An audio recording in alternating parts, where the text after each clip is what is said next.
প্রিয় শিক্ষার্থীবৃন্দ, আসসালামু আলাইকুম। আমাদের হালিমুন্নেসা স্বপ্নের অনলাইন স্কুলের পক্ষ থেকে তোমাদেরকে জানাচ্ছি সুস্বাগত। আশা করি নিশ্চয়ই তোমরা ভালো আছো, আর তোমরা ভালো থাকো, সুস্থ থাকো, নিরাপদে থাকো, সেটা আমাদের সবসময় কাম্য। আর তোমরা যেহেতু আমাদেরকেও ভালোবাসো, শ্রদ্ধা করো, সুতরাং আমরা আশা করি তোমরাও আমাদের জন্য সেই প্রার্থনাটুকু করো যেন আমরাও সবসময় ভালো থাকি। আমিও ভালো আছি ইনশাল্লাহ। তো যাই হোক, আর এই ভালো আছি বলেই কিন্তু আজকে তোমাদের সামনে এসে একটি ক্লাস আবারও উপস্থাপনা করার জন্য উপস্থিত হয়েছি আমি। তুমি আশা করি তোমরা অন্যান্য ক্লাসগুলো যেভাবে ফলো করেছো বা করছো, আজকেও তোমরা এই ক্লাসটি ঠিক সেইভাবে ফলো করবে। তোমরা অনেকে আমাকে মেসেঞ্জারে লিখেছ, ম্যাডাম একটু হাসলে ভালো লাগে। কিন্তু হ্যাঁ, কথা ঠিকই বলেছ, আসলে হাসলে কিন্তু ঠিকই ভালো লাগে, কিন্তু ক্লাসের মাঝখানে কি হাসা যায়? তারপরও তো হাসি হাসি থাকি সব সময়, মুখটা তো কখনো আর ভার করে রাখি না তোমাদের জন্য। মনটা শুধু ভার থাকে এই কারণে যে তোমাদেরকে যদি কাছে পেতাম তাহলে হয়তো আরো ভালো করে হাসতে পারতাম। তো যাই হোক, প্রিয় শিক্ষার্থীরা, তোমাদেরকে আজকে আমি যে বিষয়টি নিয়ে এখানে উপস্থিত হয়েছি, হাজির হয়েছি, যে বিষয়টি নিয়ে আমি তোমাদের সাথে আলোচনা করব, সেটা হলো দশম শ্রেণীর বিষয় বাংলাদেশের ইতিহাস ও সভ্যতা। বিষয়টা হলো কি? বাংলাদেশের ইতিহাস ও সভ্যতা। আর এই বিষয়ের যে পাঠটি নিয়ে আমি আজকে আলোচনা করব, যদিও পাঠটি একেবারেই নতুন এবং একেবারে বইয়ের প্রথম দিকে, কিন্তু প্রথম অধ্যায়ে, কিন্তু আমি তোমাদেরকে এই কারণেই শুধু চাচ্ছি এই বিষয়টি পড়াতে। এটার কারণ হলো যে এখানে অনেকগুলো ছোট ছোট বহু নির্বাচনী প্রশ্ন আছে যেগুলো তোমাদের পরীক্ষার জন্য অনেক বেশি কাজে লাগবে, আর সেটার জন্য আজকে আমার এই উপস্থাপনা।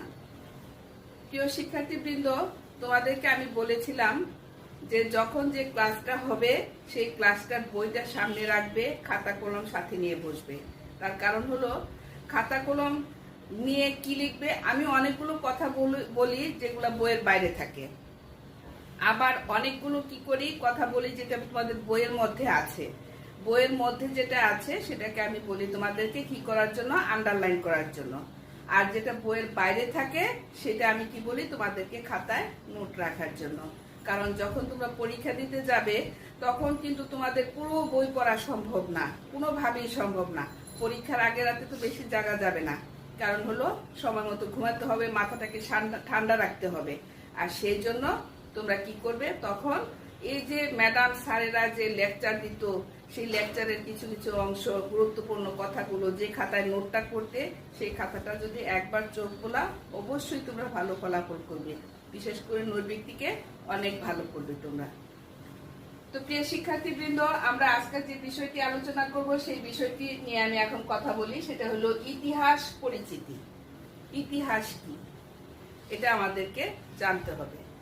তোমরা জানো যে 1971 সালে মুক্তিযুদ্ধ হয়েছিল, আর সেই মুক্তিযুদ্ধের যে ইতিহাস, বিশাল ইতিহাস, নিশ্চয়ই তোমরা তো দেখোনি সেই যুদ্ধ, কিন্তু আমি অবশ্য দেখেছি। দেখলেও তখন অনেক ছোট ছিলাম বিধায় আমার ততটা মনে নেই, ততটা না, আমার আসলে যুদ্ধের কথা মনে নেই। কিন্তু যখন বাবা মা আমার কাছ থেকে শুনি তখন মনে হয় যে তখন তো আমিও এটা করেছিলাম, সেটা করেছিলাম, কিন্তু আসলে না, এটা আসলে আমার কল্পনার কথা। কিন্তু যারা আসলে যুদ্ধ দেখেছে, যারা যুদ্ধ করেছে, আমাদের এই যে মুক্তিযোদ্ধা, ওনাদের প্রতি আমি শ্রদ্ধা জানাই, বিনম্র শ্রদ্ধা জানিয়ে আমি বলছি যে এই যে যুদ্ধের যে মহানায়ক, তোমরা তো জানো অবশ্যই এই মুক্তিযুদ্ধের 1971 সালের মুক্তিযুদ্ধের মহানায়ক কে ছিলেন? আমাদের প্রিয় নেতা, জাতির পিতা বঙ্গবন্ধু শেখ মুজিবুর রহমান। উনি কিন্তু আমাদের এই মুক্তিযুদ্ধের নায়ক ছিলেন। উনার নির্দেশে, উনার কথা মতো, উনি যেভাবে বলেছেন। তোমরা এই 7ই মার্চের একটা ভাষণ পড়েছ, মুখস্থ করেছিলে, তোমাদের একটা প্রতিযোগিতা হয়েছিল, সেই যে প্রতিযোগিতায় তোমরা সেই ভাষণে কিন্তু পড়েছ। তোমাদের যার কাছে যা কিছু আছে সব নিয়ে তোমরা কি ঝাঁপিয়ে পড়ো, তোমরা কি করো, ঘরে ঘরে দুর্গ গড়ে তুলো, এরকম কথা ছিল না? এই কথা থেকে কিন্তু ওনার নির্দেশ থেকে ওই 7ই মার্চের ভাষণ থেকে পড়লে তোমরা যখন পড়েছো তখন কিন্তু তোমরা বুঝতে পেরেছো আসলে যে মুক্তিযুদ্ধটা কিভাবে সংগঠিত হয়েছিল, আর এই মুক্তিযুদ্ধের নির্দেশনা কিভাবে এসেছিল, কোত্থেকে এসেছিল, এগুলো তোমাদের জানতে হবে, শিখতে হবে। আর এই মুক্তিযুদ্ধের যে ইতিহাস, এক বিশাল ইতিহাস। ইতিহাস শব্দটা কিন্তু আমি বারবার ব্যবহার করছি। এখন তোমাদেরকে জানতে হবে যে ইতিহাস শব্দটা কোত্থেকে আসলো, কিভাবে আসলো, এটা কিন্তু তোমাদের বুঝতে হবে, জানতে হবে। ইতিহাস আসলে এই যে মুক্তিযুদ্ধের যে ইতিহাস, তোমাদের যদিও তোমরা জানো না, বইয়ে পুস্তকে পড়েছো শুধুমাত্র, কিন্তু তোমরা যখন কথা বলবে বা কোনো সময় অবসর সময়ে তোমাদের দাদা দাদি বা নানা নানি অথবা বাবা মার কাছ থেকে কিছুটা হলেও জানবে। অনেকের বাবা মাও আছেন যারা আর কি এখন ওনারাও দেখেন নাই এই মুক্তিযুদ্ধ। তোমরা কি করবে, তারা সবাই তোমাদের দাদা দাদি নানা নানির কাছ থেকে মুক্তিযুদ্ধ সম্পর্কে জানবে, শিখবে। কিন্তু কোনো বিকৃত ইতিহাস পড়ার চিন্তা করো না, শোনারও চিন্তা করবে না। সঠিক ইতিহাস তোমাদেরকে জানতে হবে। ইতিহাস এমনই একটা বিষয় যেটা সঠিকই দিক নির্দেশনা করে। সঠিক দিক নির্দেশনা না দিলে কিন্তু সেটা ইতিহাস হবে না। মিথ্যা কথা কখনো ইতিহাস হয় না। অর্থাৎ ইতিহাস যা ঘটেছিল সেটাই ইতিহাস, যা ঘটে নাই সেটা কিন্তু ইতিহাস না। সুতরাং তোমাদেরকে ইতিহাস কাকে বলে, ইতিহাস কি আছে, এটা সম্পর্কে তোমাদের জানতে হবে। তো আজকে আমরা এই যে ইতিহাস পরিচিতি এই সম্পর্কে যখন আলোচনা করব, তার শেষে তোমরা যেটা ধারণা লাভ করবে বা যেটা তোমরা প্রকাশ করতে পারবে, শিখতে পারবে, সেটা হলো, অর্থাৎ শিখন ফলটা আমি যেটা বলছি সেটা হলো যে ইতিহাস কি, এটার সংজ্ঞা তোমরা করতে পারবে। তারপর হলো ইতিহাস কত প্রকার সেটাও তোমরা বলতে পারবে। ইতিহাসের উপাদান কয়টি সেটাও কিন্তু তোমরা বর্ণনা করতে পারবে। সুতরাং আমি প্রথমেই বলছি তোমাদেরকে যে ইতিহাস কি করতে হবে, আমাদের সঠিক ইতিহাস জানতে হবে, কোনো বিকৃত ইতিহাস জানলে হবে না। ইতিহাস শব্দটা আসলে কোত্থেকে আসছে এটা আমরা যদি একটু প্রথমেই আলোচনা করি। এটা হলো ইতিহাস শব্দটা আসলে ইতিহ শব্দ থেকে এটা উৎপত্তি। কি শব্দটা থেকে উৎপত্তি? এটা হলো ইতিহ শব্দ থেকে উৎপত্তি। এখন এই ইতিহ কাকে বলে, ইতিহ অর্থ কি, এটা আমাদের জানতে হবে। ইতিহ অর্থ হচ্ছে ঐতিহ্য। ইতিহ অর্থ কি? ঐতিহ্য। আর ঐতিহ্য বিষয়টা কিন্তু বিশাল কিছু। কারণ হলো একটা ঐতিহ্য বলতে আমরা বুঝি সেটা পারিবারিক হতে পারে, সেটা সামাজিক হতে পারে, সেটা রাষ্ট্রীয় হতে পারে, অনেক কিছু। এই ইতিহাস বিষয়টা এমন, ঐতিহ্য বিষয়টা হলো এমন। এখন এই ঐতিহ্যটাকে নিয়ে আলোচনা করে কে? ইতিহাস। ঐতিহ্য নিয়ে কি আলোচনা হয়? সেখানে হয় ঐতিহ্য নিয়ে যেখানে ধারা বিবরণী হয় সেটাই হলো ইতিহাস। আচ্ছা, যাই হোক, এখন হলো তোমাদের বইয়ের মধ্যে অনেকগুলো ইতিহাসবিদ এবং ঐতিহাসিক অনেকগুলো সংজ্ঞা কিন্তু নিরূপণ করেছেন। আমি একটু ডাস্টারটা নেই, তোমরা একটু লক্ষ্য করো, আমি একটু লিখি মাঝে মাঝে, তোমরা একটু নোট করো। যেমন ইতিহাস শব্দের অর্থ আমি কি লিখেছি? ঐতিহ্য। এটা কিন্তু লিখে রাখতে পারো তোমরা, কারণ ছোট প্রশ্নে, বহু নির্বাচনী প্রশ্নে তোমাদের কিন্তু এই কথাটা থাকতে পারে যে ইতিহাস শব্দের অর্থ কি। তো যাই হোক, তারপরে যে কথাটা বলছিলাম সেটা হলো এই যে ইতিহাস ঐতিহ্য জানলাম আমরা। এখন একজন ঐতিহাসিকের কথা আমরা বলি, যেমন E.H. কার, ওর নাম হলো ঐতিহাসিক E.H. কার। E.H. কার উনি একজন কি ছিলেন? ঐতিহাসিক। এই যে ঐতিহাসিক, উনার ভাষায় ইতিহাস হলো বর্তমান এবং অতীতের এক অন্তহীন কি আলোচনা বা সংলাপ। কি বলবো আমরা? E.H. কার কি বলেছেন? ইতিহাস হলো বর্তমান এবং অতীতের মধ্যে একটা অন্তহীন সংলাপ। অন্তহীন মানে কি? যার কোনো শেষ নাই। কার মধ্যে? অতীতের মধ্যে এবং বর্তমানের মধ্যে কি হবে? একটা অন্তহীন একটা সংলাপ থাকবে, সেটাই হলো কি? ইতিহাস। এটা কি কে বলেছে? E.H. কার। এখন যদি তোমাদের ছোট প্রশ্নে থাকে এরকম যে প্রশ্নটা এরকম হতে পারে যে ইতিহাস হলো বর্তমান ও অতীতের মধ্যে অন্তহীন সংলাপ। উক্তিটি কার, বা এই সংজ্ঞাটি কে দিয়েছেন, এরকম ছোট প্রশ্ন থাকতে পারে, সেটা জ্ঞানমূলক প্রশ্ন হতে পারে। সুতরাং তোমাদের এটা জানতে হবে। আর সবসময় একটা জিনিস লক্ষ্য রাখবে, যখন কোনো ইতিহাসবিদ বা ঐতিহাসিক কোনো সংজ্ঞা আরোপ করবে, তখন এই সংজ্ঞাটা কিন্তু হুবহু বলতে হবে তোমাদের। এখানে কিন্তু ভাষার কোনো বিকৃত করা যাবে না, কারণ উনি যা বলেছেন হুবহু তাই তোমাদেরকে লিখতে হবে বা বলতে হবে। আচ্ছা, যাই হোক, তাহলে আমরা ইএইচ কারের কি জানলাম, সংজ্ঞাটি জানলাম। তারপরে যেটা হলো, এখন বলি আমি আরো ইতিহাসবিদের কথা আমি আলোচনায় আনবো। তারপরে যেটা বলতেছি সেটা হলো ইতিহাস শব্দটি সম্পর্কে আমরা আরেকটু বলি। সেটা হলো ইতিহাস শব্দটিকে যদি আমরা সন্ধি বিচ্ছেদ করি তাহলে কি দাঁড়ায় আমরা একটু দেখি। ইতিহাস, সরি কলমটা শুকিয়ে গেছে খোলা রাখাতে। ইতিহাস, ইতিহাস এটাকে যদি আমরা সন্ধি বিচ্ছেদ করি তাহলে হবে ইতিহ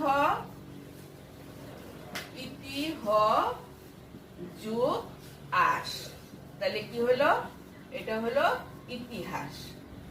এটার অর্থ যা দাঁড়ায়, এই ইতিহ যোগ আস, এটার অর্থ হলো এরকম যে যা ঘটেছিল বা যা হয়েছিল এরকম কিছু। এই দুটো শব্দের অর্থ যা দাঁড়ায় সেটা হলো যা ঘটেছিল বা যা হয়েছিল এরকম কিছু বোঝায়।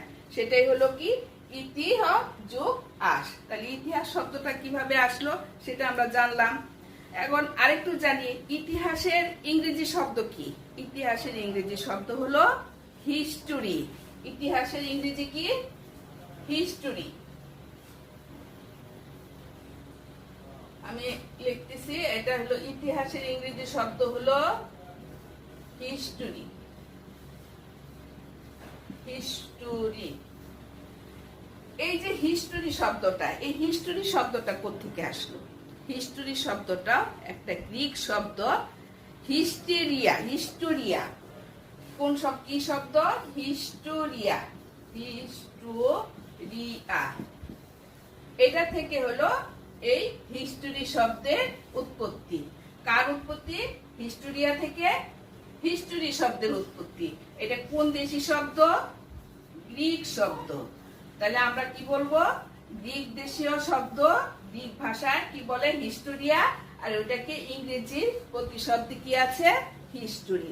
তাহলে আমরা মোটামুটি হিস্টোরি কাকে বলে বা ইতিহাস কাকে বলে, ইতিহাস কোত্থেকে আসলো, এটা আমরা মোটামুটি একটা ধারণা হয়ে গেল।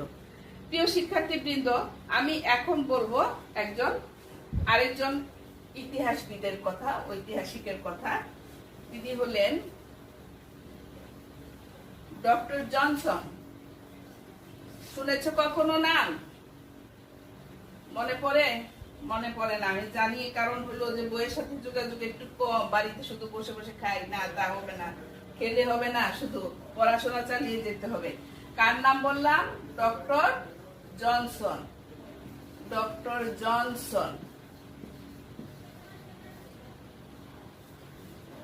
জনসন ক্রিম আছে না, জনসন লোশন আছে, কত কিছু আছে, মনে থাকবে না নাম? অবশ্যই মনে থাকার কথা। ডক্টর জনসন কি? উনি একজন ইতিহাসবিদ। আর ডক্টর জনসন ইতিহাসবিদ যিনি, উনি বলেছেন এরকম যে ইতিহাস হলো এমন একটা বিষয়, সেটা হলো যা ঘটে গেছে বা ঘটে যাওয়া ঘটনাই হলো ইতিহাস। ঘটে যাওয়া কোনো ঘটনাই হলো কি? ইতিহাস। ডক্টর জনসন কি বলেছেন? ঘটে যাওয়া যে কোনো ঘটনাই হলো ইতিহাস, যা ঘটে নাই সেটা ইতিহাস না, আর যেটা ঘটেছে সেটাই হলো ইতিহাস। এটা কে বলেছেন? Doctor Johnson. মনে থাকবে তো ডক্টর জনসনের নাম? কারণ হলো আমি বলেছি জনসন লোশন ব্যবহার করি আমরা, জনসন ক্রিম ব্যবহার করি আমরা, কত কিছু করি না? তো সুতরাং ডক্টর জনসনের কথা অবশ্যই মনে থাকার কথা। তো আমরা আরেকজন ইতিহাসবিদের নাম শুনলাম। আগে শুনলাম কি? ইএইচ কার, তারপরে শুনলাম ডক্টর জনসন, দুইজনের নাম। কিন্তু তোমরা কি আসলে মনে করতে পারতেছো কিনা আমি জানি না, ইতিহাসের কিন্তু একজন জনক রয়েছেন যিনি কি ইতিহাসকে ইতিহাস কথায় প্রথম ব্যবহার করেছেন তার গবেষণা কর্মে। ইতিহাস কিভাবে আসলো এটা উনিই প্রথম বলেছেন। উনার নাম কি তোমরা কি বলতে পারবা? নিশ্চয়ই না, আমার মনে হয় ভুলেই গেছো। তো আমি বলে দিচ্ছি তোমাদেরকে, সেটা হলো কি নাম? কি? হেরোডাটাস। কি নাম? হেরোডাটাস। উনি হলেন ইতিহাসের জনক। উনি কি করেছেন? এই ইতিহাস শব্দটি প্রথম ব্যবহার করেছেন। কিভাবে ব্যবহার করেছেন? ওনার গবেষণা কর্মে তিনি প্রথম ব্যবহার করেছিলেন যে এই ইতিহাস শব্দটি কিভাবে ব্যবহার করতে হবে এবং কেন করতে হবে, কোথায় করতে হবে। উনি প্রথম এই গবেষণা কর্মে এই ইতিহাস শব্দটি ব্যবহার করেছিলেন। আর এই ইতিহাস শব্দটির ব্যবহার করতে গিয়ে উনি অনুসন্ধান এবং ইতিহাস এই দুটি ধারণাকে একসাথে সংযুক্ত করেছেন।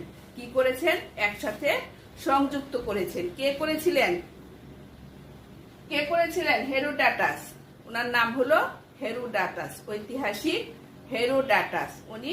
তাহলে আমরা যদি ছোট প্রশ্ন জিজ্ঞেস করি, ছোট ছোট প্রশ্ন যদি থাকে, জ্ঞানমূলক প্রশ্ন যদি থাকে যে ইতিহাসের জনককে, আমরা নিশ্চয়ই এখন বলতে পারবো যে হেরোডাটাস হলেন ইতিহাসের জনক, যিনি ইতিহাসকে প্রথম কি করেছেন? ওনার অনুসন্ধানে গবেষণার কাজে লাগিয়েছিলেন। এই শব্দটি উনি প্রথম ব্যবহার করেছিলেন। উনি কে? হেরোডাটাস। আচ্ছা, তো মোটামুটি আমরা ইতিহাস কাকে বলে, কিভাবে কে কে কি কি সংজ্ঞায়িত করেছেন সেটাও আমরা জানলাম। এখন আমরা জানি যে ইতিহাস আসলে কত প্রকার। ইতিহাসের উপাদানটাকে জেনে নেই, ইতিহাসের উপাদানটাকে জানি আমরা। ইতিহাসের উপাদান হলো দুটি। কয়টি উপাদান ইতিহাসের?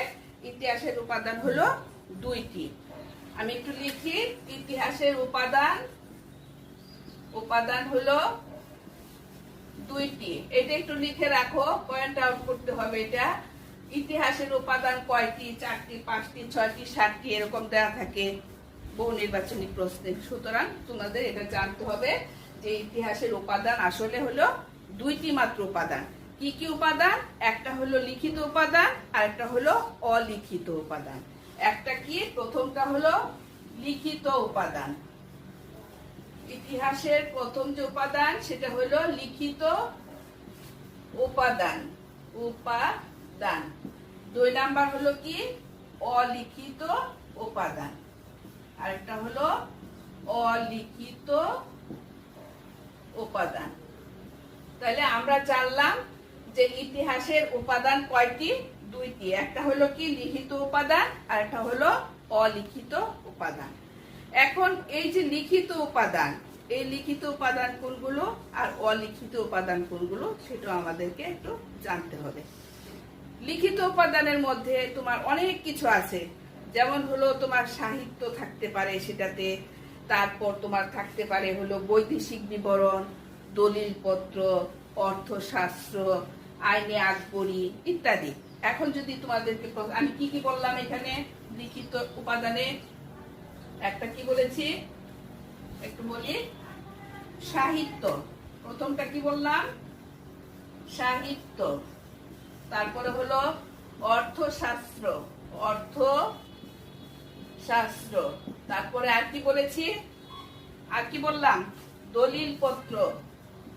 আর একটা হলো দলিলপত্র, আর অনেক কিছু। আচ্ছা, আমি কয়েকটা মাত্র উল্লেখ করলাম। সাহিত্য, অর্থশাস্ত্র, দলিলপত্র ইত্যাদি ইত্যাদি অনেক কিছু। এখন এই যে সাহিত্য, অর্থশাস্ত্র, দলিলপত্র, লিখিত উপাদান যে আছে, সাহিত্য এটা কি?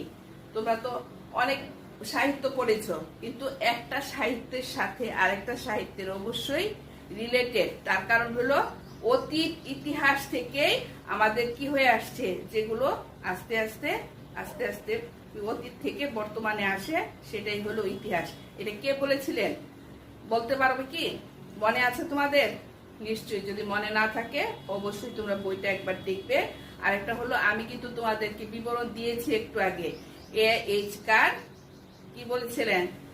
এইচ কার কি বলেছিলেন? যে অতীত এবং বর্তমানের মধ্যে যে অন্তহীন সংলাপ, সেটাই হলো কি? ইতিহাস। তাহলে সুতরাং এই সাহিত্যের মধ্যেও অতীত থেকে বর্তমান পর্যন্ত কি করতে হবে আমাদের? এই যে অন্তহীন যে সংলাপ, সেটাই হলো কি সাহিত্যের ইতিহাস। তদ্রূপ অর্থশাস্ত্রেও একই অবস্থা। অর্থশাস্ত্রটা অতীতকালে কি ছিল, এখন বর্তমানের কি অবস্থা, অর্থশাস্ত্রে কি বলতেছে, অর্থশাস্ত্র কিভাবে আসলো, কোত্থেকে আসলো।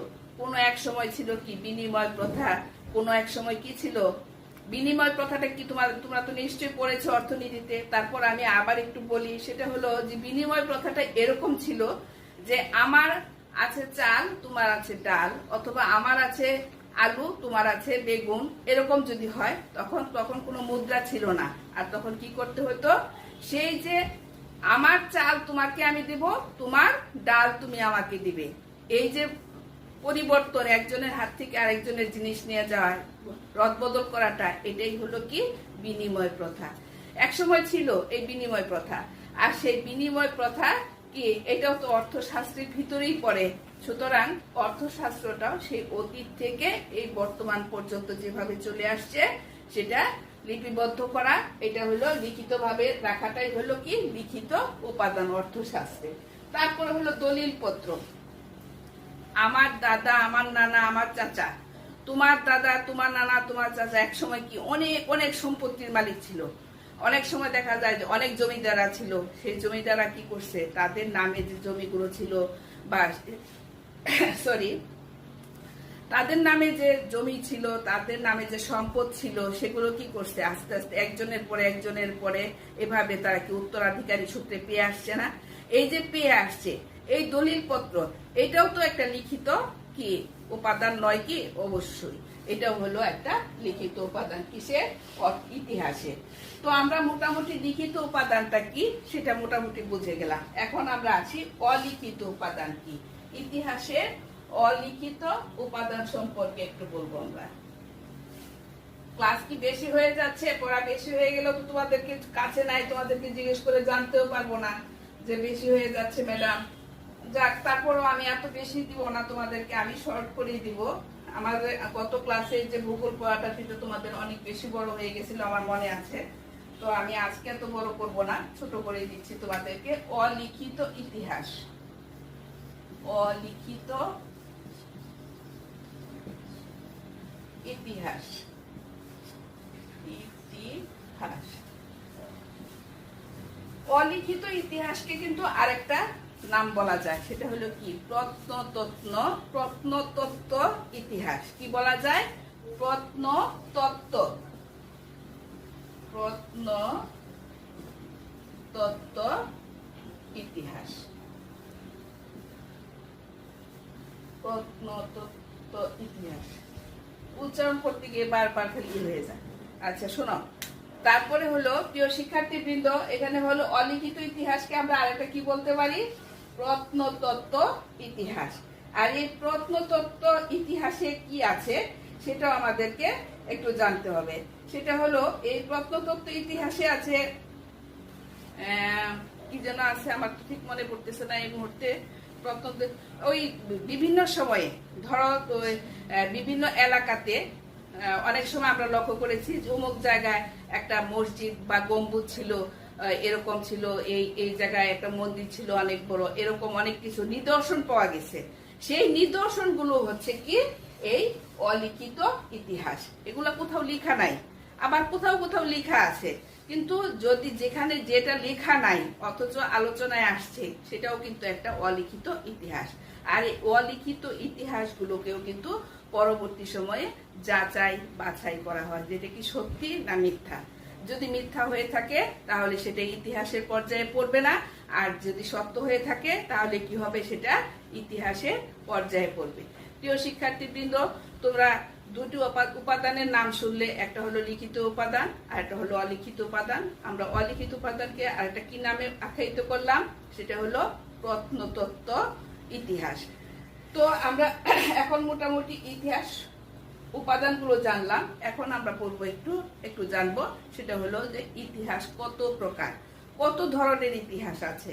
কারণ আমরা আগেই বলেছি যে কথাটা হলো যদি কোনো কিছু না ঘটে সেটা ইতিহাস হবে না, যেটা ঘটবে সেটাই হবে ইতিহাস। আমাদের জীবনেও তো অনেক ইতিহাস আছে না, যেগুলো ঘটে গেছে, কিন্তু যা ঘটে নাই সামনে আছে, সেটাকে কি আমরা কোনো ইতিহাস বলতে পারবো? নিশ্চয়ই না। আমার জীবনেও অনেক বড় বড় ইতিহাস রয়ে গেছে, তোমার জীবনে অনেক বড় বড় ইতিহাস রয়ে গেছে, কিন্তু সেগুলো কিন্তু অবশ্যই ঘটেছিল। না ঘটলে কিন্তু আমরা ইতিহাস বলতে পারতাম না। সুতরাং ইএইচকার ঐতিহাসিক যে কথাটা বলেছেন তা সত্যি অনেক সুন্দর একটি কথা, যে যা ঘটেছে তাই হলো ইতিহাস, যা ঘটে নাই তা কখনো ইতিহাস নয়। আচ্ছা, এখন আমরা পড়ব ইতিহাস কত প্রকার ও কি কি, এটা সম্পর্কে একটু জেনে আমি আমার আজকে ক্লাস শেষ করব তোমাদের এখানে। ইতিহাস হলো, এই ইতিহাসও কিন্তু আবার দুই প্রকার। ইতিহাস কত প্রকার? ইতিহাস এটা হলো দুই প্রকার। আমরা উপাদান পড়লাম দুই প্রকার, ইতিহাসের প্রকার ভেদেও পড়লাম আমরা এটা কত প্রকার? দুই প্রকার। এই দুই প্রকারের মধ্যে একটা হলো কি ভৌগোলিক ইতিহাস বা অবস্থানগত দিক আর কি, ভৌগোলিক অবস্থানগত দিক ইতিহাস। আর একটা হলো কি, আর একটা কি বলতে বাবা? আমার মনে হয় তোমরা ভুলে গেছো, ভুলে না গেলেও হয়তো বা তোমরা বই খুললে দেখতে পারবে। সেটা হলো ইতিহাস দুই প্রকার, একটা হলো ভৌগোলিক ইতিহাস বা অবস্থানগত ইতিহাস, একটা হলো ভৌগোলিক ইতিহাস,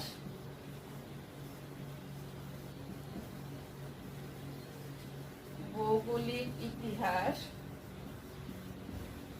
আর একটা হলো বস্তুগত ইতিহাস। আর একটা কি? বস্তুগত ইতিহাস। এই হলো দুই প্রকারের ইতিহাস। আবার এই দুই প্রকারের ইতিহাসকেও কিন্তু আবার ভাগ করা হয়েছে। যেমন ভৌগোলিক ইতিহাসকে কয়েকটা ভাগে ভাগ করা হয়েছে, সেটা কি কি?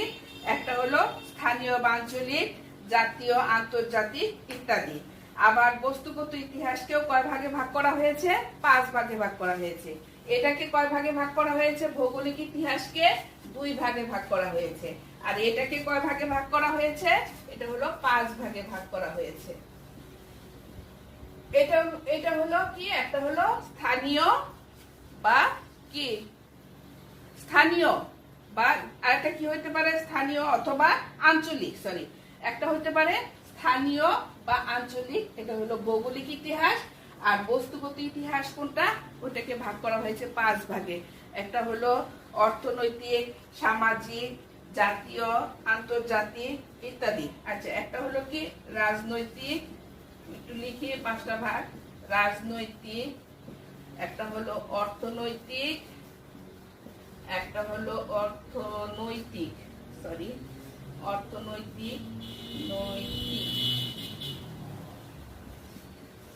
অর্থনৈতিক, আর একটা হলো কি জাতীয়, তারপরে হলো আন্তর্জাতিক, একটু উপরে লিখি মুছি আমি এটা, আন্তর্জাতিক, কয়টা হলো?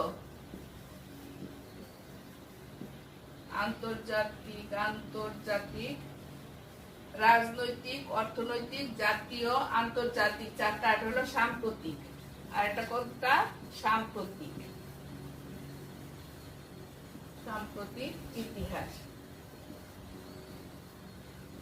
তো আমরা বস্তুগত যেটা ইতিহাস, সেটাকে আমরা কয় ভাগে ভাগ করলাম? 5 ভাগে। একটা হলো কি রাজনৈতিক, একটা হলো অর্থনৈতিক, আর একটা হলো জাতীয়, আন্তর্জাতিক এবং সাম্প্রতিক ইতিহাস। তো এই প্রত্যেকটাই নিশ্চয়ই তোমরা বুঝতে পারতেছো রাজনৈতিক ইতিহাস কোনটা, কোন সালে কখন কিভাবে কে রাজত্ব করেছিল, কোন সালে কোন সাম্রাজ্য, যেমন আকবর এত সালে কি করছিলেন? বাংলা বিজয় করেছিলেন। এটা এক ধরনের ইতিহাস। তো এটা কি? এটা হলো রাজনৈতিক ইতিহাস। যেমন আমাদের দেশেও কিন্তু অনেক অনেক, আমাদের জীবনে, আমাদের বাংলাদেশে অনেক রাজনৈতিক ইতিহাস রয়ে গেছে, যেগুলা তোমরা এখনো ভালোভাবে জানো না। আর সেই জানার জন্য তোমাদেরকে কিন্তু ইতিহাস করতে হবে, ইতিহাস শিখতে হবে এবং সঠিক ইতিহাসটি জানতে হবে। যেমন মুক্তিযুদ্ধের ইতিহাসকেও, মুক্তিযুদ্ধের যে ইতিহাস, এটাকেও কিন্তু বিকৃতি করে অনেকে অনেকভাবে বলেছে, কিন্তু না, সঠিক ইতিহাস তোমাদেরকে অবশ্যই জানতে হবে, শিখতে হবে সেটা। আর সেই জন্য ইতিহাস তোমাদের পড়তে হবে। আরেকটা হলো অর্থনৈতিক ইতিহাস। অর্থনৈতিক, যে একটু আগে আমি বললাম তোমাদেরকে যে অর্থনৈতিক ইতিহাস পিছনে অতীতে কি ছিল, বিনিয়োগ প্রথা ছিল, বিনিময় প্রথা ছিল, এগুলো হলো কি অর্থনৈতিক ইতিহাস। আর জাতীয় ইতিহাস, জাতীয় কোনটা? জাতীয় হলো যেমন আমাদের এই মুক্তিযুদ্ধ, ভাষা আন্দোলন, এগুলা কি? এটা হলো আমাদের জাতীয় ইতিহাস। তারপর 69-এ গণ অভ্যুত্থান আছে। তারপর এই যে 1975 সালে আমাদের যে প্রিয় নেতা, জাতির পিতা বঙ্গবন্ধু শেখ মুজিবুর রহমানকে হত্যা করা হলো, এটাও কিন্তু এক ধরনের জাতীয় ইতিহাস, সেটাও আমাদের মনে রাখতে হবে। তারপর হলো আন্তর্জাতিক। আন্তর্জাতিক ইতিহাসটা কোনটা? সারা বিশ্বের মধ্যে যে ইতিহাসটা কি হবে, থাকবে, সেটা হলো মানে স্বীকৃতি পাবে, সেটাই হলো কি আন্তর্জাতিক ইতিহাস। যেমন আমাদের 1952 সালের ভাষা আন্দোলন, এইটা কি করা হয়েছে? আমাদের আন্তর্জাতিক ভাষা দিবস হিসাবে কি করা হয়েছে? পরিগণিত করা হয়েছে, বা আন্তর্জাতিক ভাষা দিবস হিসাবে আমাদের স্বীকৃতি দেওয়া হয়েছে। এই যে স্বীকৃতি দেওয়াটা, এটা হলো কি একটা আন্তর্জাতিক ইতিহাসের মধ্যে পড়ে গেল। আচ্ছা, তারপর হলো সাম্প্রতিক ইতিহাস। সাম্প্রতিক ইতিহাস এটাও একটা মানে বর্তমান কালে যেসব ইতিহাস ঘটছে, এটা কিন্তু হলো সাম্প্রতিক ইতিহাস। যেমন ধরো আমাদের এই যে করোনা ভাইরাস এখন চলছে, আমরা এই যে করোনা ভাইরাসের সংকট সময়ে আছি, এখন এই করোনা ভাইরাসের এই সংকট সময়টা, এটা কি হবে? কোনো এক সময়ে ইতিহাসে লিপিবদ্ধ হবে। যখন হয়তো তখন আমি থাকবো না, হয়তো বা তোমার বাবা মা থাকবে না, আমরা যারা এই বয়সের আছি তারা হয়তো আমরা কেউ থাকবো না, কিন্তু তোমাদেরও ভবিষ্যৎ প্রজন্ম তারা কি করবে? এই বিষয়টা যখন জানবে, তখন কি করবে? যে 2019 সালে কি হয়েছিল? একটা অদেখা, অচেনা, মানে অদেখা একটা ভাইরাস এসেছিল। সেটার নাম কি ছিল? Corona virus. আর সেই করোনা ভাইরাসে কি হয়েছিল? লক্ষ লক্ষ মানুষ মারা গেছে, সেটা ইতিহাসে লিপিবদ্ধ হবে। এটাই হলো আমাদের কি সাম্প্রতিক ইতিহাস। তো আমি আজকে আর তোমাদেরকে পড়া বেশি দিতে চাচ্ছি না, আমি আলোচনা আর যাব না। তো আমি তোমাদেরকে আবারও বলছি, তোমরা সবাই ভালো থেকো, সুস্থ থেকো। আর সবচাইতে বড় কথা যেটা, সেটা হলো সকাল ঘুম থেকে খুব সকালে উঠবে, আল্লাহর কাছে প্রার্থনা করবে আমরা যেন সবাই ভালো থাকি, তোমরাও ভালো থাকো। সবসময় যার যার যে ধর্মের আছো, সবাই প্রত্যেকের এবাদত করবে এবং সকলের জন্য মঙ্গল কামনা করবে। স্বাস্থ্যবিধি মেনে চলবে। আমি বারবার বলছি, স্বাস্থ্যবিধিটা মেনে চলবে, বারবার হাত ধোবে, তারপর ভিটামিন সি জাতীয় ফল খাবে। অর্থাৎ বাজার থেকে কিনে আনার চাইতে তোমার ঘরে যেটা আছে ভিটামিন সি জাতীয়, এখন তো আমের সময়, আম আছে, প্রচুর আম পাওয়া যায়, কাজে আম খাবে। ভিটামিন ডি আছে, কাঁঠাল আছে, সেটা খাবে। তারপর মাঝে মাঝে একটু ঘরের আঙিনায় একটু নিজের শরীরে একটু রোদ লাগাবে, সেই ভিটামিন ডি এরও আমাদের দরকার আছে, সেটাও করবে। আর যদি কোনো কারণবশত একটু বাইরে যেতেই হয়, কি করবে তোমরা? অবশ্যই মাস্ক পরে বের হবে। তোমাদের তো আমি মনে হয় না যাওয়ার প্রয়োজন আছে। যদি তোমাদের অভিভাবকরা যেতে চায়, গার্ডিয়ানরা যায় বাইরে, তাহলে তাদেরকেও তোমরা কি করবে? সাজেশন দিবে যেন অবশ্যই মাস্ক পরে যায়। না পরে গেলে কি হতে পারে? করোনায় আক্রান্ত হতে পারে। আমাদের কিন্তু ভয় সবসময়, এটা মনে রাখতে হবে। তো প্রিয় শিক্ষার্থীরা, তোমরা ভালো থেকো, সুস্থ থেকো, আমার জন্য দোয়া করো। ধন্যবাদ সবাইকে। আসসালামু আলাইকুম।